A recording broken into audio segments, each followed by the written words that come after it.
Hafa everyone. It is such an honor and privilege to be one of your speakers at your Safety Day event.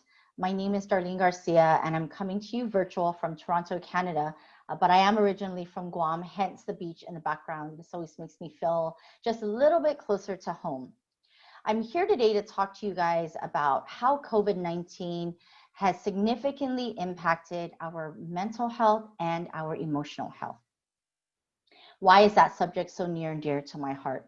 Well, let me just tell you a little bit about my story so that you'll understand the passion behind why I love to talk about this subject. 5 years ago, I lost my husband Frank in a tragic motorcycle accident. And it was his death that spiraled me into darkness, but also pivoted me back into the light. And what I mean by that is during my journey of finding healing, I realized that I knew nothing correct about what it means to grieve. And in our world today with COVID-19, I 100% believe that the world is grieving. You and I are grieving in this era that we live in today. What I learned through my journey as a grief recovery specialist is that there are two main definitions of grief. And the first one is that grief is the normal and natural reaction to loss of any kind. And most people will relate to that definition of grief. But the one that really resonates with me, and I think that as I go through my presentation, you will also get why this is so significant in the world that we live in today. And that is that grief is the conflicting feelings caused by the end of or change in a familiar pattern of behavior. So much of what we've been experiencing since about March when this quarantine hit us is all about the things that used to be familiar that all became unfamiliar. And we've actually been toggling back and forth between the familiar and the unfamiliar since this quarantine started. For example, everybody had to shift from working in your place of work or working from home. Working from home became unfamiliar for many people. And then Guam opened up for a short period of time, and now people were asked to come back into the office. Now, what used to be familiar all of a sudden became unfamiliar because everyone got used to staying and working from home. So now going back into the office brought about so many different human emotions. So that's just one example of the conflicting feelings caused by the end of or change in a familiar pattern of behavior. And I repeat that definition because I want you guys to think about what that means to you in your own specific lives. And I'll be bringing up many different examples as I continue to talk to you here today about your mental health and your emotional health. So one of the things about grief is it all focuses on the losses in our life. And when I first heard that I was grieving not just the loss of my husband, but so many other losses, I didn't realize that some of the things I was going through was actually grief. And that's because grief is more than just the death of a loved one. And that's why I said I 100% believe that the world is grieving, because we have experienced and will continue to experience so many different losses as we continue to navigate through this era of COVID-19. So some of the losses that I know people have experienced, and even myself, is loss of trust. So that's just think about that for a second. We have lost trust in so many things, in so many people, and maybe even loss of trust in ourselves. So many different things are coming out about COVID-19, what it is, what it isn't, how to take care of yourself, what works and what doesn't work. And so this causes a lot of confusion and causes us to lose trust in some of the information, or a lot of the information that is being put out there. The other thing that I have learned in talking with many people is that some people have lost their identity, right? Loss of identity, because what they remember themselves to be before COVID-19 is no longer who they are. For example, some of you are probably homeschooling your children. that identity of maybe being an employee or a boss, you now have become your child's homeschool teacher. I've heard some people refer to themselves as not their teacher, but maybe the teacher's assistant or the tech support, so many different things, right? So we've lost who we were before the pandemic because we've had to gain so many different hats, and then we've lost some of that as well, right? And so loss of identity is huge during this time.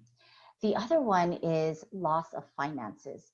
I was talking to a friend the other day, and I found out that Guam's unemployment is, I think, upwards of almost 50,000 people. Now, don't quote me on that. I'm not quite sure if that's a true and correct number, but still it's significant, and I know it's in the thousands. So loss of finances, and it isn't just about employees losing their jobs, it's about companies closing doors because they can't afford to keep staying in business when their business isn't actually open. And so loss of finances is huge, not just on Guam, but around the globe. And then there's loss of health. You know, loss of health affects every single one of us because maybe we're not sick now, but we're afraid that we could get sick and we could eventually lose our health like the way we remember it. All of these different losses have caused so many different feelings that are coming out there, maybe all at once, one at a time, some of it very overwhelming. So one of the most common feelings that people have shared with me is fear. There's so much fear around this world that we live in today. Fear that if you walk out your door, you might get sick. Fear that I'm working and I have to come home, and because I'm around people, I might have infected my family. Fear of, I don't know if I could provide next month, next week. I don't know if my check is going to be coming in consistently like it used to. I'm scared because I don't know when this pandemic is going to end. I'm scared because I can't see so many of my family members and I don't know if everybody is okay. There's so many different reasons why people are fearing living in the world that we live in today. The other one is frustration. Everyone is so frustrated about what is going on. What are some of the things that are being said to us? Are they true? Are they not true? And there's a lot of frustration, and sometimes that frustration can also lead to anger. Right? There's so many different so much information out there, and everyone seems to be an expert in everything. And so it's really hard to decipher what is true, what is not true, what is a fact, and what is false. And so anger, frustration, and fear really hit the top of the list when it comes to the different human emotions that people are going through during this time of COVID-19. And I'm sure that you can think of many other feelings that you are probably going through, or maybe your family that you've observed or people have talked to you about. So the emotions are really at an all-time high, hence why I'm here to not only talk to you about your mental health, but also your emotional health. So how do we deal with all of the different losses that we have already experienced and many of the losses that are yet to come? But the other one that I also want you to think about is all of the losses that were experienced before COVID-19. And that is one of the things that many people don't realize or maybe have been ignoring, because COVID-19 is such a big thing for us right now. That is all anyone ever talks about, and everything that we're going through in our life is because of this virus. So losses from before COVID-19, losses that have happened already, that you're experiencing right now, and then all of the losses that are still yet to come, because this era of COVID-19 is nowhere near the end, right? So then we've got all of those different human emotions that come because of all of the losses that we're experiencing. So how can we get through all of that? So the only thing that I want to ask you guys to do is to take 1% responsibility. Out of everything that is happening in your environment, all of the things that you cannot control, I'm only asking you to take responsibility of 1%. And the 1% are the things that you can control. So what we can control is going to be different for every single one of us. Some things may be relatable, but I want you to remember that each and every one of us are unique individuals, which means that what we believe, how we process grief, our relationships with different people are going to all be unique. So what we can control is going to be different for me than it is for you.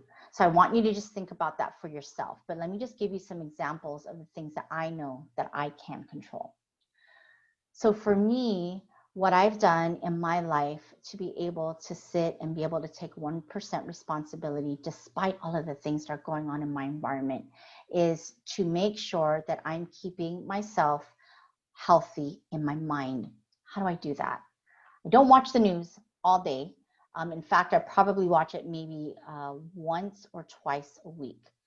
There's so much information out there when it comes to the coronavirus, when it comes to all of these different things. It's so hard to know who to believe or what to believe. And so I've chosen myself, because I know that I can control what I put in my mind, is I've chosen not to watch the news every single day. A lot of times when you stay plugged in to things that may not even serve you in that moment, it's feeding negativity into your mind, hence where all of these feelings of fear, frustration, and anger could come from. The other thing is, as a grief recovery specialist, I know that human emotions are meant to be felt. They're not meant to be stored in your body. So we always tell our grievers when they come through our program that your body is an emotional processing plant, meaning that emotions come in and then flow out. It's not meant to be a storage tank. So just remember that. So if you're one of those people that suppress, ignore, keep busy, isolate yourself because you don't want anyone to know that you're scared or that you're frustrated or that you're angry, all of these things are putting those emotions into your body and letting it stay in there. So now it becomes an emotional storage bank versus an emotional processing plant. And when your body becomes an emotional storage bank, now your body is struggling to stay healthy. If you've ever heard the term fight or flight mode, that is what your body is going through in this moment if that's what you're doing. So allow those human emotions to flow through you. Acknowledge that you're scared. Acknowledge that you're frustrated. Acknowledge that you're angry. Let yourself feel all of that so that it can come in and go out. A lot of times acknowledgement means that you find someone that can listen and just be that sounding board for you. You just want to release it. You just want to verbalize how you really feel. And then that person can be your safe space for them to just be there to listen to how you're feeling. That is one of the quickest and best ways to allow your human emotions to process through you. The other thing is your physical being. So I know that I'm here to talk to you about your mental and your emotional health, but remember, everything resides in the body. So your physical health is just as important. You know, we're all at home. There's not really much to do. So what do we all do? We're always snacking, looking for something to eat, just helps to pass the time, right? So what I teach in my grief recovery programs is that food is one of the number one things that people go to when they're trying to minimize or ignore or suppress their pain. It's human nature. It's so natural for us to default to eating something. That's why they call it comfort food. If you've ever heard to food being related to as comfort food, that's where it comes from, because we don't want to think about what we're going through in our life right now. So we go and we eat something, whether it's desserts or we're snacking on chips or whatever it is. And eventually all of that unhealthy food affects our mental capability and also affects how we process our human emotions. So take 1% responsibility of who you are and what you're doing for yourself. The other thing is come up with a group of people that you know and trust in your organization that maybe you can sit and talk together on a daily or on a weekly and just talk about how you're feeling, what this pandemic is doing to you, or doing to your family? What are some of the frustrating things that are going on? Because it isn't only just the things at work, right? And especially if you're working from home, if you're viewing this from home, it's because you're working from home. And so it's not just about work. Maybe you've got kids that are distance learning, or maybe you've got a spouse that is also working from home. So everybody's space now, where it used to be out here, has now closed in because you're all together 24/7. And even though we love our families, we all need our space. So that 1% responsibility, again, is to give yourself an opportunity to just remove yourself from everybody. Maybe go to a quiet place in your house, whether it's your bedroom. Some people have said the bathroom is probably the most quiet place because no one will bother me when I'm in the bathroom. So choose your spot.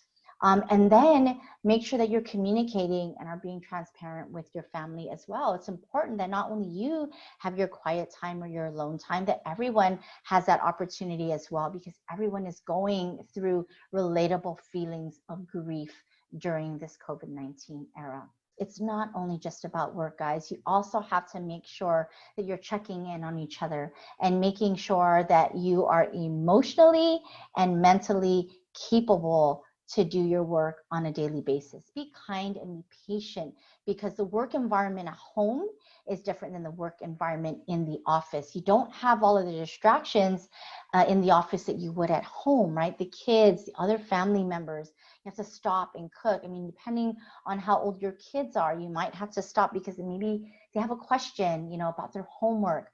Or maybe they're really young and you've got to change diapers, or you've got to feed.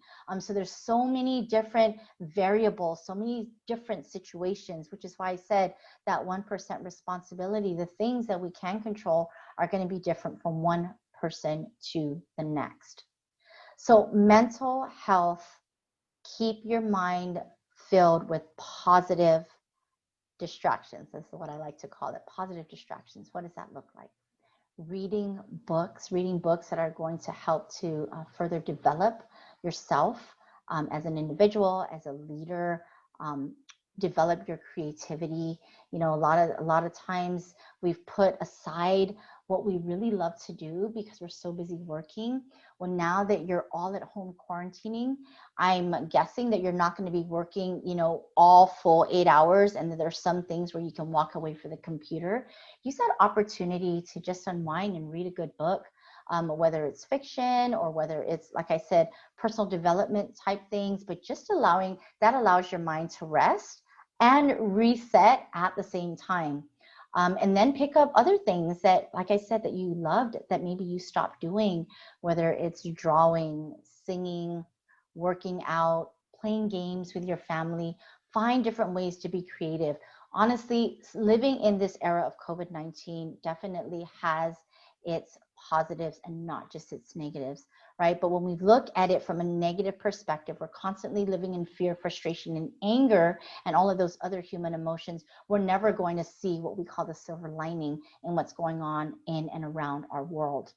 The other thing is our emotional health. Again, just allow those feelings to process, acknowledge those feelings, and with each other, make sure that you respect and don't judge, right? Someone that you're talking to may be more fearful of what this pandemic is doing in their life versus you, right? You may be one of those people that are not afraid for whatever reason, right? You're just at peace with yourself, but the person that you're talking to is scared.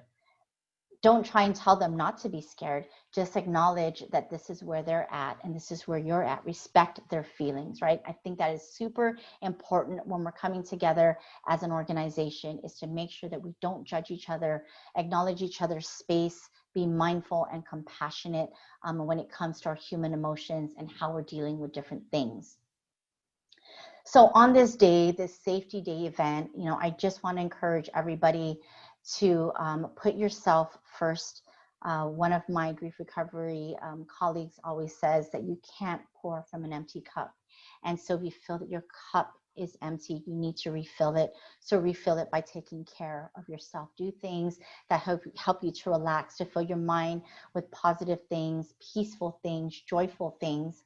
And then just acknowledge even the stuff that is hard to acknowledge, the fears, the frustrations, the anger, the uncertainty that you're going through in this life today. So I hope that that has helped you in some way. You know, I want you to know that I am definitely available for my grief recovery programs. If you feel that you need more than just these tips, I have a one-on-one online program that I can help anybody through. Please don't hesitate, get a hold of Daphne. Daphne has my information. She can give you my email address or my phone number or both. And let's just, you know, have a chat. I call it a heart with ears session. And I would love to hear from any one of you, know your stories, find out where your fears, frustrations, and anger is coming from. And let's see if my program is something that can help you through these very challenging times that we live in. So IP&E and IT&E employees, leaders, HR professionals, all of you in this family, I just want to wish you all love, light, and hope in this uncertain times that we're living in. And again, thank you for the honor and privilege to be able to come to you and talk to you about one of the things that I'm so passionate to talk about, to be able to serve in helping people in embarking on their own healing journey. Thank you, everybody. Take care, and hopefully we'll see you soon.